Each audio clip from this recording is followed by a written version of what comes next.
Bonjour et bienvenue dans ce nouvel épisode du podcast 3 minutes pour entreprendre. Je suis Émilie Attard, je suis formatrice consultante en création et développement d'entreprises et j'ai fondé la communauté des entrepreneurs. Aujourd'hui, je réponds à la question « Quelles sont les aides disponibles pour les femmes entrepreneurs ?» Que ce soit pour une aide financière ou une aide en lien avec la construction du projet entrepreneurial, les femmes entrepreneuses peuvent bénéficier d'aides spécifiques. Alors avant de développer ce sujet, je voudrais expliquer ici les raisons pour lesquelles il existe des aides spécifiques pour les femmes entrepreneurs. D'ailleurs, on peut dire entrepreneur avec un E ou entrepreneuse. La part de femmes dans le monde de l'entrepreneuriat est bien moindre que celle des hommes. En France, moins d'un tiers des créateurs d'entreprises sont des femmes. Et ceci pour différentes raisons. L'accès au financement classique est plus compliqué. L'équilibre entre la vie de famille et la vie d'entrepreneur est plus difficile à atteindre. L'entrepreneuriat au féminin a été pendant de nombreuses années pas du tout encouragé.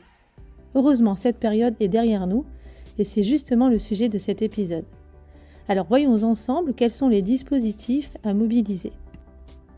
Si tu es une femme, tu peux faire appel à la garantie égalité femmes mise en place par France Active. La garantie permet d'accéder plus facilement aux prêts bancaires qui constituent un véritable frein pour les femmes entrepreneurs. L'accès au financement peut également se faire via le réseau Initiative France, qui propose des prêts d'honneur pour t'aider à constituer ton apport personnel et ainsi décrocher plus facilement un emprunt bancaire. Ensuite, je t'invite à faire connaissance avec l'association Willa, qui porte l'ambition d'incuber des startups dirigées ou co-dirigées par des femmes.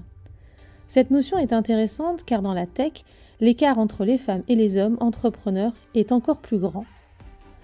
Afin de sensibiliser les femmes et en particulier les jeunes femmes à l'entrepreneuriat, il existe une semaine de sensibilisation qui se déroule cette année du 6 au 24 mars 2023. Et c'est la raison pour laquelle je réalise ce podcast aujourd'hui. Alors il s'agit d'événements qui se déroulent un peu partout en France. L'objectif est de permettre à des femmes entrepreneurs d'intervenir dans des établissements scolaires pour parler de leur parcours de femmes entrepreneurs auprès de lycéens et de lycéennes, pour leur donner envie d'entreprendre. J'ai eu l'occasion moi-même de participer à l'événement. Cela a été très enrichissant pour la chef d'entreprise que je suis. Enfin, je voudrais te parler du réseau Mampreneur qui permet aux femmes qui sont aussi mères de famille de bénéficier de soutien, de conseils essentiels au développement de leur entreprise et à l'équilibre justement entre la vie pro et la vie perso. Je t'en ai parlé en introduction, c'est un véritable frein à l'entrepreneuriat au féminin. L'association propose des événements toute l'année et est installée dans de nombreuses villes en France. Dans cet épisode, je t'ai présenté une petite sélection de ce qui peut être mis en place dans le cadre du développement de l'entrepreneuriat féminin en France. Ce podcast a pour vocation de te permettre de développer ton projet entrepreneurial. Alors si tu te poses encore des questions, s'il y a des sujets qui t'intéressent, je te propose de les noter en commentaire. Je me ferai un plaisir d'y consacrer un épisode. À très vite!